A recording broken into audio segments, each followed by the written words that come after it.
Un sabio deseo. Este fue un sermón predicado por el reverendo Carlos Haddon Spurgeon. Él nos elegirá nuestras heredades, la hermosura de Jacob, al cual amó Selah. Salmo 47, 4. El cristiano siempre está contento y encantado cuando puede ver a Cristo en las Escrituras. Si solo puede detectar los pasos de su Señor y descubrir que los escritores sagrados le están haciendo alguna referencia a Él. Sin embargo, indistinta u oscura se regocijará, ya que todas las Escrituras no son más que un encontrar a Cristo en ellas. San Agustín dice: las Escrituras son los pañales del hombre y niño Cristo Jesús, y estaban destinadas a ser vestiduras sagradas para envolverlo. Así son ellas. Y es nuestro deber agradable levantar el velo o quitar la vestimenta de Jesús y así contemplarlo en su persona, en su naturaleza o en sus oficios. Ahora este texto se refiere a Jesucristo. Él es quien debe elegir nuestra herencia para nosotros, aquel en quien habitan todos los tesoros de la sabiduría y el conocimiento.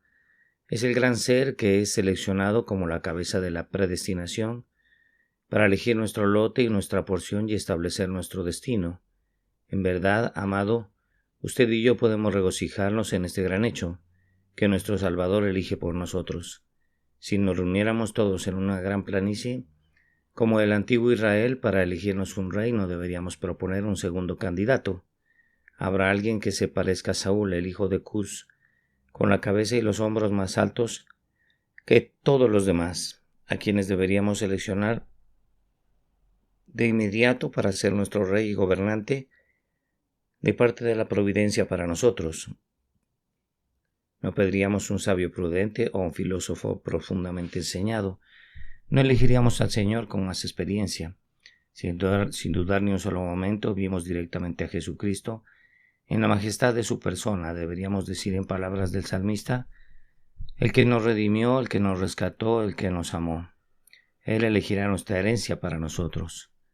Recuerdo que una vez fui a una capilla donde era el texto y el buen hombre que ocupaba el púlpito era más que un poco arminiano. Por lo tanto, cuando comenzó dijo: este pasaje se refiere por completo a nuestra herencia temporal, no tiene nada que ver con nuestro destino eterno, porque dijo: no queremos que Cristo elija por nosotros en materia del cielo o el infierno. Es tan claro y fácil que cada hombre que tenga un poco de sentido común elegirá el cielo, y cualquier persona sabría que hay algo mejor que elegir el infierno. No necesitamos ninguna inteligencia superior, ni ningún ser mayor para elegir el cielo o el infierno para nosotros. Se deja a nuestro propio libre albedrío y dijo: y tenemos suficiente sabiduría, medios suficientemente correctos para juzgar por nosotros mismos, y por lo tanto, como dedujo muy lógicamente, no había necesidad de Jesucristo o cualquiera para hacer una elección por nosotros. Podríamos elegir la herencia para nosotros sin ninguna ayuda. Pero mi buen hermano, puede ser muy cierto que podríamos, pero creo que deberíamos tener algo más que sentido común antes de elegir correctamente. Debes recordar que no se trata simplemente de elegir el cielo o el infierno. Es la elección del placer en la tierra, del dolor, del honor o la persecución. Muy a menudo el hombre está desconcertado. Si el hombre tuviera que elegir simplemente el infierno, nadie lo preferiría. Pero dado que es el pecado lo que engendra el infierno y la lujuria lo que lo lleva al castigo, viene la dificultad, porque por naturaleza todos estamos inclinados a seguir el camino que conduce hacia abajo. Naturalmente estamos dispuestos a caminar por el camino que conduce al pozo. No buscamos el pozo en sí, sino el camino que conduce a él. Y si no fuera por la gracia soberana, ninguno de nosotros habría seguido el camino al cielo. Cada día estoy más y más convencido de que la diferencia entre un hombre y otro no es la diferencia entre el uso de su voluntad, sino la diferencia de gracia que se le ha otorgado. De modo que si un hombre tiene su herencia en el cielo, será porque Cristo eligió su herencia para él. Y si otro hombre tiene su lugar en el infierno, será porque él mismo eligió su herencia. Necesitamos que alguien elija por nosotros en este asunto. Queremos que nuestro Padre arregle nuestro destino eterno y escriba nuestros nombres en el libro de la vida. De lo contrario, Si nos dejamos a nosotros mismos, el camino hacia el infierno sería nuestra elección tan natural como para que un trozo de materia inanimada ruede hacia abajo, en lugar de ayudarse a sí mismo hacia arriba. Sin embargo, para acudir de inmediato a nuestro texto y dejar en paz las observaciones de todas las demás personas, Él elegirá nuestra herencia por nosotros. Primero hablaré del texto como un hecho glorioso. Él elegirá nuestra herencia por nosotros. Y en segundo lugar hablaré de ello como una oración muy justa y sabia. Él elegirá nuestra herencia por nosotros. Primero entonces hablaré de esto como un hecho glorioso. Es una gran verdad que Dios elige la herencia para su pueblo. Es un honor muy alto dado a los siervos de Dios, que se dice de ellos, Él elegirá su herencia. En cuanto a la mundanalidad, Dios le da cualquier cosa, pero para el cristiano, Dios selecciona la mejor porción y elige su herencia para él, dice un buen divino. Es una de las mayores glorias de la Iglesia de Cristo que nuestro poderoso Creador y nuestro amigo siempre elija nuestra herencia por nosotros. Él da los cascarones mundanos, pero se detiene para descubrir los dulces frutos de su pueblo. Recoge los frutos de entre las hojas para que su pueblo tenga la mejor comida y disfrute de los placeres más ricos. Es la satisfacción del pueblo de Dios creer en esta exaltadora verdad, que Él elige su herencia para ellos, pero dado que hay muchos que lo discuten, permítanme despertar sus mentes a modo de recuerdo, mencionando ciertos hechos que lo llevarán a ver claramente que en verdad Dios elige nuestra suerte y distribuye para nosotros nuestra herencia. Y primero, permítame preguntar, ¿no debemos todos admitir una providencia dominante y el nombramiento de las manos de Jehová? En cuanto a los medios por los cuales vinimos a este mundo, estos hombres que piensan que luego se nos deja nuestro propio libre albedrío al elegir esto o lo otro, para dirigir nuestros pasos, deben admitir que nuestra entrada al mundo no fue por nuestra propia voluntad, sino que Dios allí tuvo su mano sobre nosotros. ¿Qué circunstancias fueron aquellas en nuestro poder que nos llevaron a elegir a cierta persona para que sea nuestro padre? ¿Tuvimos algo que ver con eso? ¿Dios mismo no nombró a nuestros padres lugar de nacimiento y amigos? ¿No podría haberme hecho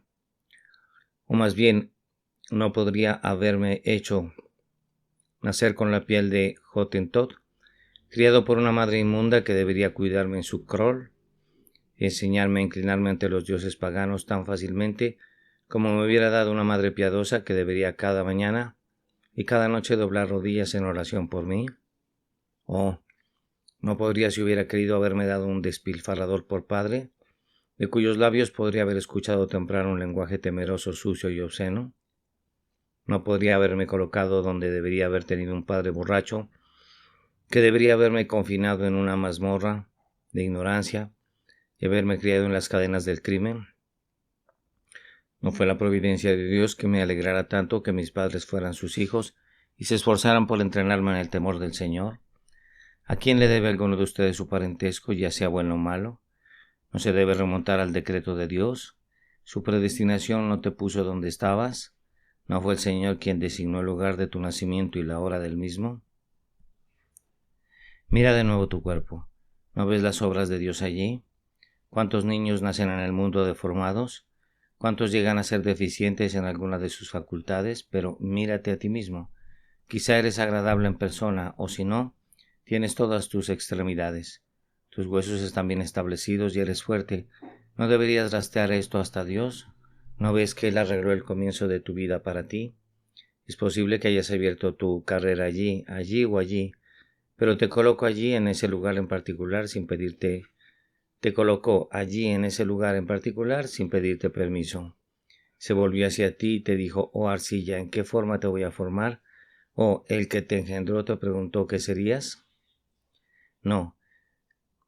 Él te hizo lo que quería y si ahora tienes la posesión de tus facultades y extremidades, debes reconocer y confesar que había un decreto de Dios en él. Y aún más, ¿cuánto del dedo de Dios debemos discernir en nuestro temperamento y constitución? Supongo que nadie será tan tonto como para decir que todos nacemos con el mismo temperamento y constitución natural. Estoy seguro de que hay algunas personas que difieren mucho de otras. Al menos me gustaría diferir un poco de ellas, algunos de aquellos con quienes no podría sentarse un solo momento sin sentir que preferiría pararse bajo una lluvia y mojarse que sentarse en un sofá a su lado. Algunas personas son tan extremadamente fuertes en su temperamento que realmente hace un agujero en sus modales y conversación. No pueden hablar sin estar enojadas, irritadas. Ahora, aunque tales personas suelen complacer su temperamento, debemos permitir que en cierta medida sean excusables.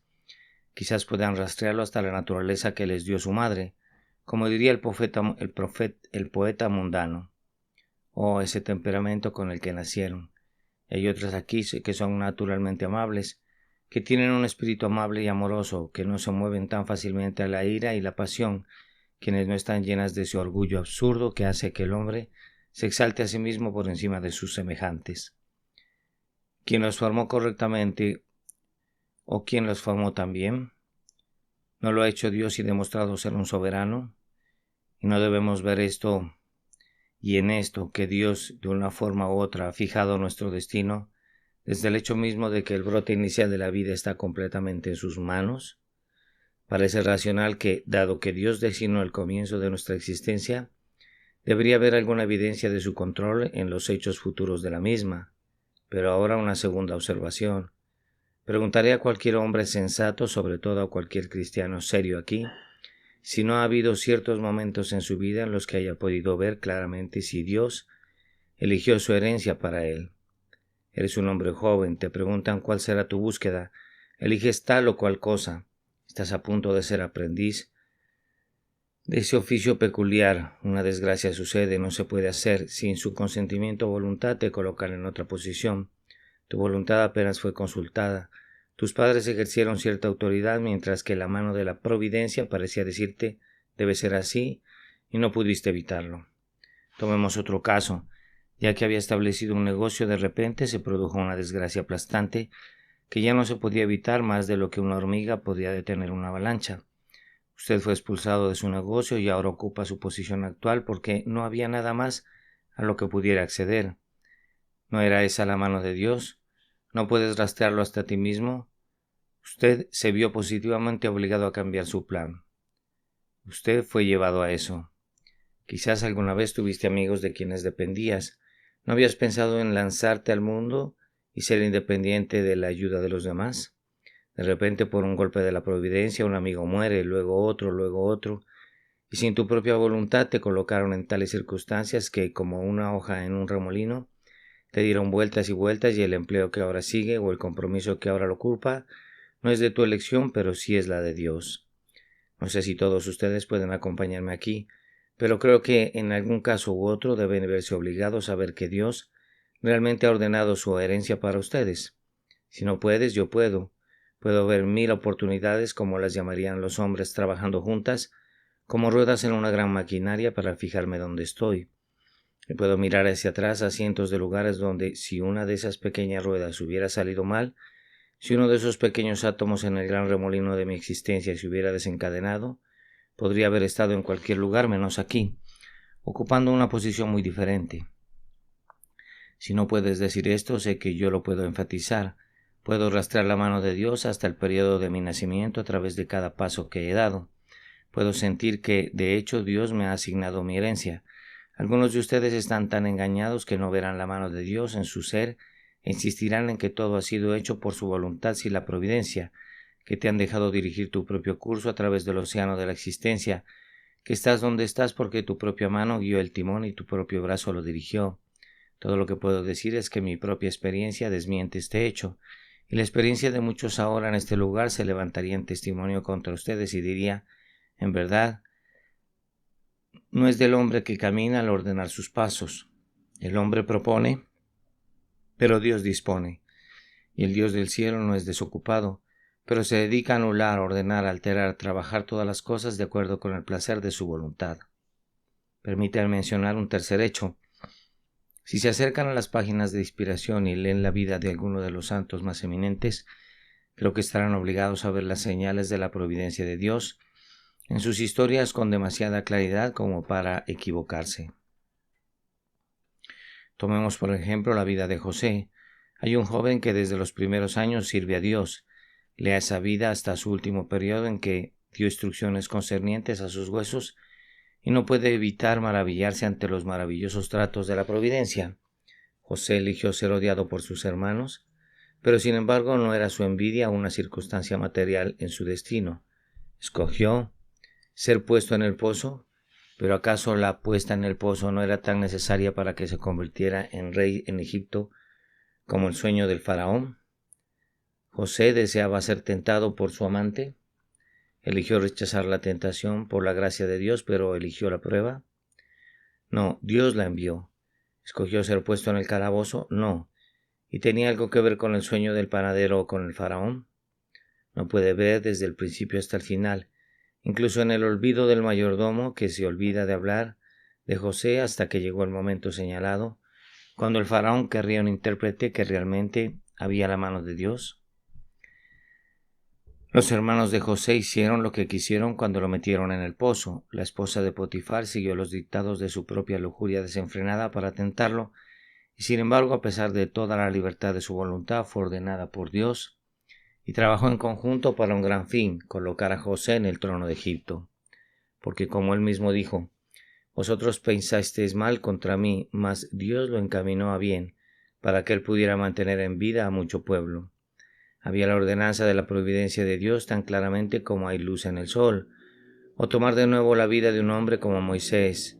Supongo que nadie negará que hubo una providencia en su colocación en la cesta, justo en el lugar particular donde la hija de Faraón vino a lavarse, y quién negará que fue la providencia para que ella dijera, ve y tráeme una mujer para que cuide a este niño, y su madre Jocabed debería venir a cuidarlo.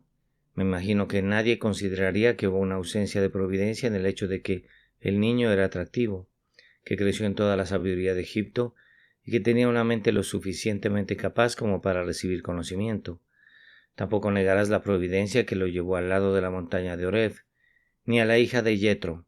Tampoco puedes negar por un instante que hubo providencia que luego lo llevó ante el rey Faraón y lo ayudó en su camino. El hombre era un hombre de Dios. Dios parece estar plasmado en su frente en todos sus actos. En los 3:40 de su vida, ya fueron los 40 en el palacio, ya los 40 en el desierto, o los 40 que fue rey en Jeshurún. En todo esto parece estar Dios anulando tan manifiestamente los actos del hombre, que no puedes evitar decir, aquí está el Todopoderoso, aquí está la mano de Dios en todo lo que hace el hombre, y te apartas de la historia de Moisés y dices, verdaderamente Dios estaba en este lugar, aunque yo no lo sabía. Podrías referirte a la vida de Daniel, lleno de interés por así decirlo, y en este libro verás cómo sus pasos fueron guiados tristemente a Babilonia al ser llevados cautivos, y sin embargo de la degradación de su destierro surge la grandeza de las visiones de Daniel, y el carácter de Daniel se muestra con toda su claridad. Debes ver que una mano sabia estaba tratando con él, y desarrollando sus virtudes y sus excelencias, mas no diré aquí porque me gustaría que se dirijan a la Escritura ustedes mismos.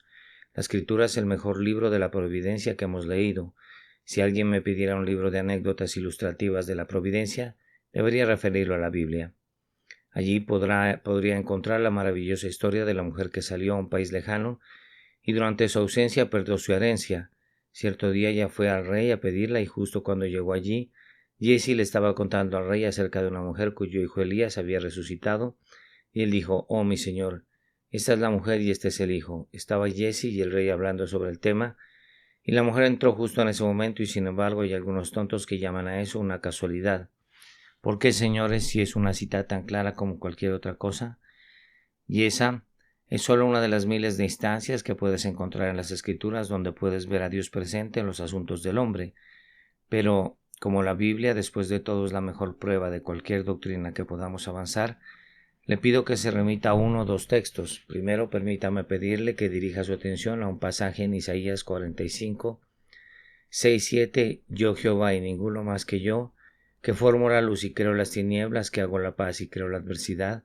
Yo Jehová soy el que hago todo esto.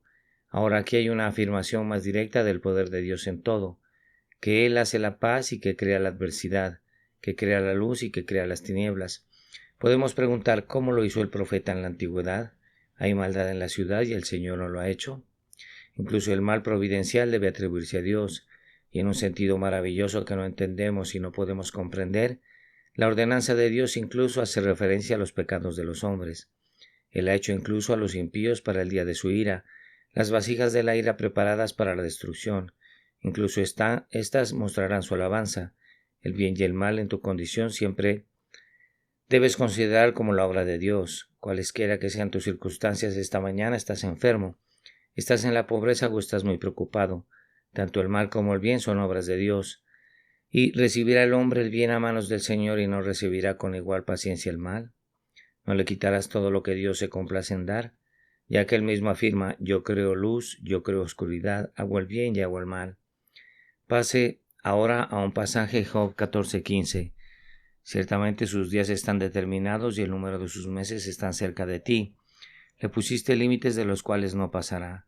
Qué pensamiento tan solemne. Dios ha señalado nuestros límites. Uno de los profetas dice: has rodeado mi camino con espinas y lo cercaste con seto para que no pueda encontrar mis caminos. Y esa es primero la verdad con respecto a la vida del hombre. Los límites son designados. El hombre solo camina dentro de estos límites. Fuera de estos límites no puede llegar. Si esto no implica la mano de Dios en todo, no sé lo que hace. Diríjase ahora a un proverbio del sabio, Proverbios 16:33. La suerte se echa en el regazo, mas de Jehová es la decisión de ella. Y si la decisión de la suerte es del Señor, ¿quién es el que ordena toda nuestra vida? Sabes que cuando Acán cometió un gran pecado, las tribus se reunieron y la suerte cayó sobre Acán. Cuando Jonás estaba en el barco, echaron suertes y la suerte cayó sobre Jonás. Y cuando Jonatán probó la miel, echaron suertes y fue tomado Jonatán. Cuando echaron suertes para un apóstol que debía suceder al caído Judas, la suerte cayó sobre Matías y fue separado para el trabajo. La suerte está dirigida por Dios, y si el simple lanzamiento de la suerte es guiado por Él, cuanto más los eventos de toda nuestra vida, especialmente cuando nuestro bendito Salvador nos lo cuenta. Los mismos cabellos de tu cabeza están contados, no cae un gorrión a tierra si no es por tu Padre. Si es así, si se cuentan estos pelos, si se escribe un inventario de cada uno de ellos, y si la existencia de cada uno de estos pelos está marcada y mapeada, ¿cuánto más preciosa será a la vista del Señor nuestras vidas? Tomé un pasaje más en Jeremías 10:23. Conozco, oh Jehová, que el hombre no es el Señor de su camino, ni del hombre que camina es el ordenar sus pasos. Jeremías dijo: lo sé, y fue un hombre inspirado, y eso nos satisface, lo sé. A veces al citar un pasaje del apóstol Pablo, alguien me ha respondido que realmente no creía que Pablo fuera una autoridad tan grande como otros escritores en las Escrituras. Me sorprendió escuchar el siguiente diálogo entre dos jóvenes. Uno comentó: señor Spurgeon, es demasiado elevado en doctrina. Dijo su amigo: él no es más elevado que San Pablo. No, dijo ella, pero San Pablo no tenía toda la razón según mi opinión. Yo estaba muy contento de hundirme en el mismo bote que Pablo, porque si Pablo no tenía razón ante las pobres criaturas lamentables, Spurgeon realmente no debería tener atención. Preferiría estar equivocado con Pablo que estar bien con cualquier otra persona, porque Pablo estaba inspirado, pero eliminarán también parte del Antiguo Testamento. ¿Se atreverán a acusar a Jeremías de error? Jeremías dice: conozco que el hombre no es señor de su camino, ni del hombre que camina es el ordenar sus pasos. Puede que no haya demostrado mi punto de vista a ninguna persona que sea antagonista de esta doctrina, pero ustedes que creen no dudo que lo hayan confirmado de alguna manera. Déjame decir una palabra. Quizás algunos que me escuchan dirán: entonces, Señor, en el caso de los cristianos, ¿usted hace de Dios el autor del pecado si crees que sus vidas fueron ordenadas por Él? Nunca lo dije. Demuestra que lo dije y luego iré ante tu barra e intentaré disculparme.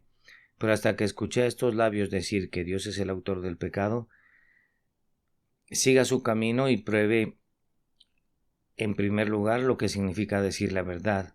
No he afirmado ninguna doctrina tan vil. Pero le diré quién dice que Dios es el autor del pecado, y ese es el hombre que no cree en la depravación natural. Este hombre hace a Dios el autor del pecado. Recuerdo el caso de un ministro que se dividió terriblemente en este asunto. Cuando un niño había estado haciendo algo que estaba lejos de ser correcto, un amigo dijo: mira, hermano, hay pecado original en el niño, porque a su temprana edad vea cómo peca. No, dijo él, son solo ciertas facultades que Dios ha puesto en el niño que se desarrolla. es la naturaleza que Dios le ha dado originalmente. Es una de las criaturas perfectas de Dios. Estos caballeros hacen de Dios el autor del pecado porque arrojan la naturaleza sobre Dios, mientras que si no hubiéramos caído, todos hubiéramos nacido con una naturaleza perfecta. Pero desde que hemos caído, cualquier cosa buena en nosotros es el don de Dios, y lo que es malvado surge naturalmente de nuestros padres, por descendencia carnal de Adán. Nunca dije que Dios era el autor del pecado. Gracias, Señor, tomé la acusación, o más bien tome la acusación para usted mismo. Y ahora, habiendo hablado así sobre la doctrina, tendremos unos minutos sobre esto como una oración. Él elegirá nuestra herencia para nosotros. La doctrina seca, mis amigos, es de poca utilidad. No es la doctrina que nos ayuda, es nuestro asentimiento a la doctrina. Y ahora he estado predicando esta mañana sobre la orden de Dios en nuestras vidas. A algunos no les gusta, para ellos la verdad no será de ninguna utilidad, pero hay algunos de ustedes que si no fuera la verdad, dirán que desearían que así sea. ¿Dirías en tus oraciones, elegirás mi herencia por mí? Primero, tú elegirás mis misericordias por mí. Tú y yo, amados, a menudo elegimos nuestras propias misericordias. Dios en su sabiduría pudo haber hecho rico a un hombre. Ah, dice él por la noche, Dios no tendría toda esta riqueza para atormentarme en mi mente y preocuparme. Creo que cualquier campesino que se esfuerce en mi lugar tiene mucho más descanso que yo. Otro que es un hombre pobre se limpia el sudor caliente de su frente y dice, oh mi padre, te he pedido que no me des pobreza ni riquezas, pero aquí estoy tan pobre que me veo obligado a trabajar sin cesar por mi pan. Ojalá pudiera tener mis misericordias allí entre los ricos. Uno ha nacido con habilidades, las ha mejorado mediante la educación y esta mejora de sus capacidades naturales ha implicado en él temibles responsabilidades para que tenga que ejercitar sus pensamientos y su cerebro desde la mañana hasta la noche. A veces se siente y dice, ahora, si no soy el más fuerte trabajador de todos los mortales, están aquellos que mantienen una tienda abierta y pueden cerrarla, pero yo tengo abierto en todo momento y siempre estoy bajo esta responsabilidad. ¿Qué haré y cómo descansaré?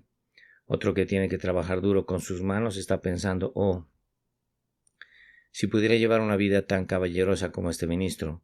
Nunca tiene que trabajar duro, solo tiene que pensar y leer. Por supuesto, no es un trabajo duro. Quizá tenga que sentarse hasta las 12 de la noche para preparar su sermón. Eso no es trabajo. Por supuesto, desearía tener su situación. Entonces todos clamamos por nuestras misericordias y queremos elegir nuestras asignaciones. Oh, dice uno, tengo salud, pero creo que podría prescindir de eso si tuviera riqueza. Otro dice, tengo riqueza, pero podría dar todo mi oro para tener una buena complexión. Uno dice, aquí estoy atrapado en este sucio Londres, daría cualquier cosa si pudiera ir a vivir al campo. Otro que reside en el campo dice, no hay comodidad aquí, hay que recorrer muchos kilómetros para ir al médico y una cosa y otra, ojalá viviera en Londres. Ninguno de nosotros esté satisfecho con nuestras misericordias. Pero el verdadero cristiano dice, o debería decir, ¿elegirías mi herencia por mí? Alto o bajo, rico o pobre, ciudad o campo, riqueza o pobreza, capacidad o ignorancia, ¿elegirás mi herencia por mí? Una vez más debemos dejar a Dios la elección de nuestro empleo. Oh, dice el predicador, y he sido lo suficientemente escandaloso al decirlo yo mismo. Cómo me gustaría tener todo mi empleo durante la semana para poder sentarme en el banco el sábado y escuchar un sermón muy refrescante. Estoy seguro de que me alegraría escuchar un sermón. Ha pasado mucho tiempo desde que escuché uno, pero cuando asisto a uno siempre me cansa, quiero mejorarlo. Como me gustaría sentarme y disfrutar un poco de la fiesta en la casa de Dios, en lugar de ser siempre sirviente en la casa de Dios. Gracias a Dios, a veces puedo robarme una migaja, pero entonces nos imaginamos, oh, que no estuviera en ese empleo, oh, que, como Jonás, podamos huir a Tarsis para evitar ir a este gran Nínive.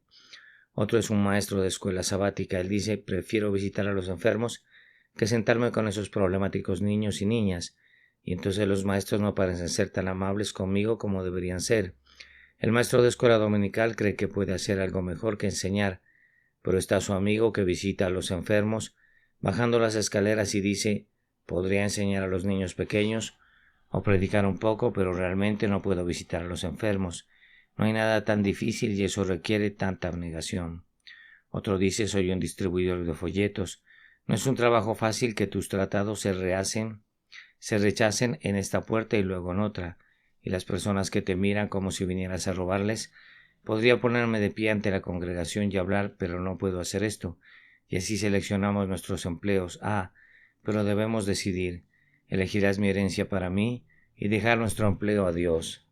Si hubiera 2 ángeles en el cielo, dijo un buen hombre, suponiendo que hubiera 2 trabajos por hacer, y uno fuera a gobernar una ciudad y el otro barrer el cruce de una calle, los ángeles no se detendrían ni un momento para decir lo que harían.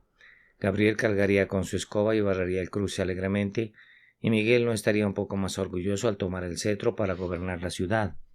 Así es con un cristiano, pero no hay nada que con mayor frecuencia querramos elegir que nuestras cruces. A ninguno de nosotros nos gustan las cruces, pero todos pensamos que las pruebas de los demás son más ligeras que las nuestras, cruces que debemos tener, pero a menudo queremos elegirlas.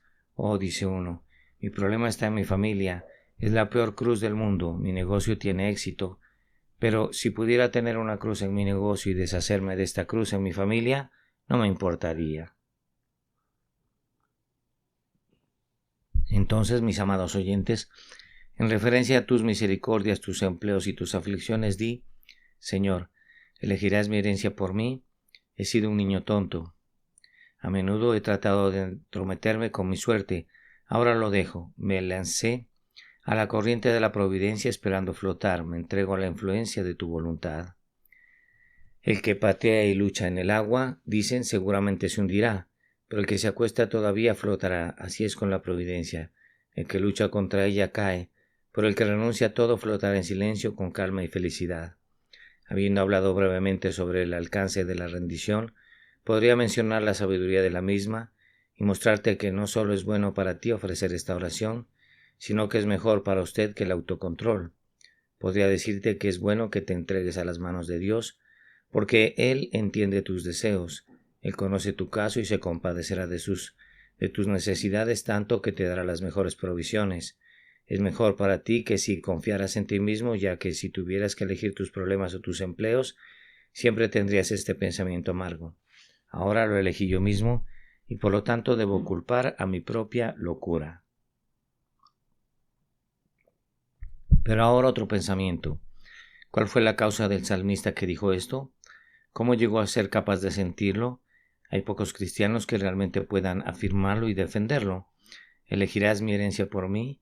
Creo que la causa se encuentra en esto, el que tuvo una verdadera experiencia de la sabiduría de Dios. El pobre David podría agradecerle a Dios por haber elegido su herencia para él porque le había dado una muy buena. Lo había puesto en la mansión de un rey, lo había hecho vencer a Goliat y lo había criado para que gobernara sobre un gran pueblo. David, por experiencia práctica, podía decir, elegirás mi herencia por mí. Algunos de ustedes no pueden decirlo, ¿verdad? ¿Cuál es la razón? Porque nunca has sido testigo de la guía divina. Nunca has buscado ver la mano que provee tus misericordias. Algunos de nosotros que hemos visto esa mano en algunos casos estamos obligados a decir, por la fuerza misma de las circunstancias, aquí levanto mi ebenecer. Entonces de nuevo, aquí con tu ayuda he venido. Espero y confío en ese mismo placer que me ha guiado hasta ahora, que me llevará a casa a salvo. Nuevamente, fue una verdadera fe lo que hizo que el salmista dijera que confiaba en Dios. Él sabía que él era digno de su confianza, por lo que dijo, elegirás mi herencia por mí. Y nuevamente fue amor verdadero, porque el amor puede confiar, el afecto puede confiar en el que ama.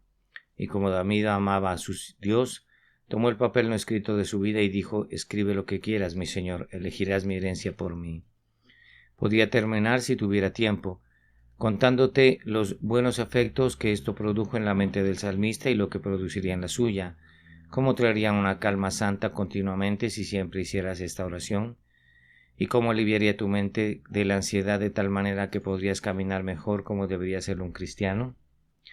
Porque cuando un hombre está ansioso no puede orar. Cuando estás preocupado por el mundo no puedes servir a tu maestro. Te estás sirviendo a ti mismo. Si pudieras buscar primero el reino de Dios y su justicia, amado, todas las cosas te serían añadidas. Qué noble cristiano serías. Cuánto más honorable serías para la religión de Cristo y cuánto mejor podrías servirle. Y ahora a ustedes que han estado involucrados en los asuntos de Cristo, les he estado predicando esto. Sabes que a veces cantas, es mío el obedecer, es suyo el proveer.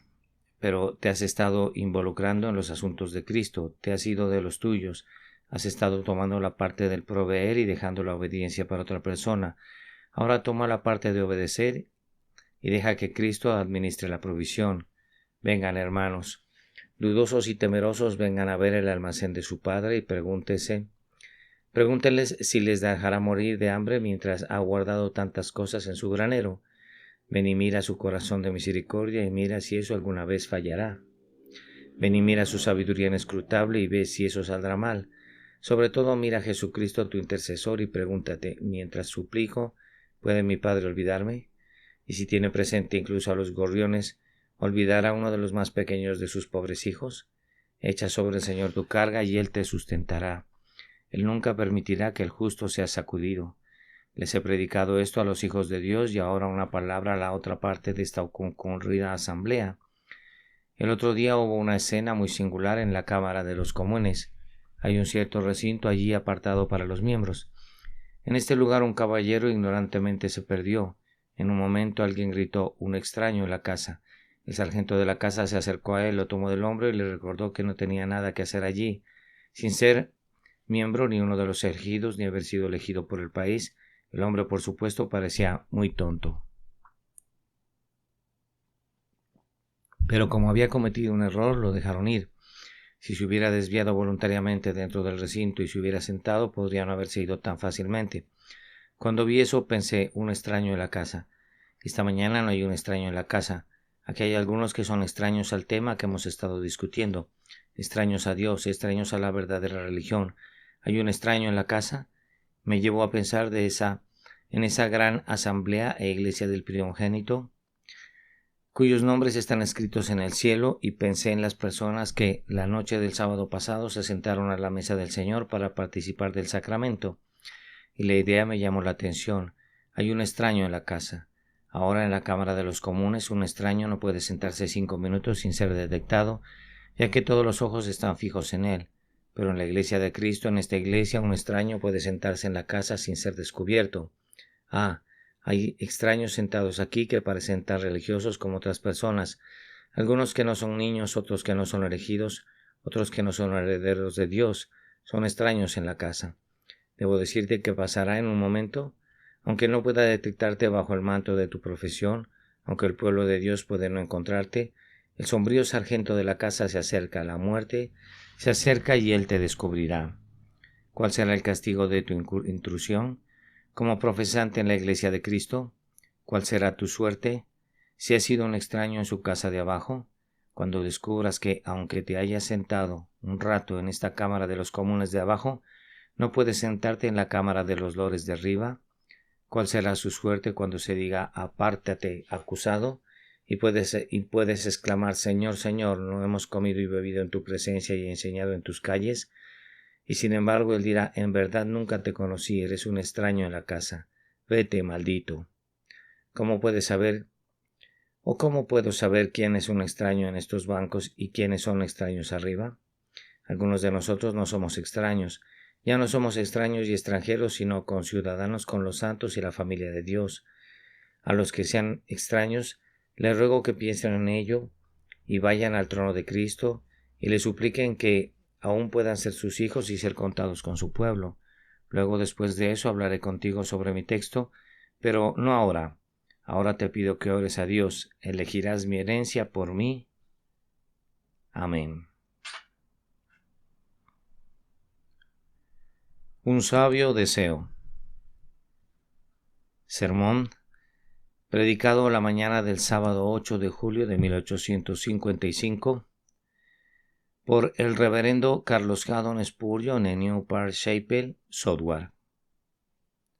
Él nos elegirá nuestras heredades, la hermosura de Jacob, al cual amó Selah. Salmo 47:4.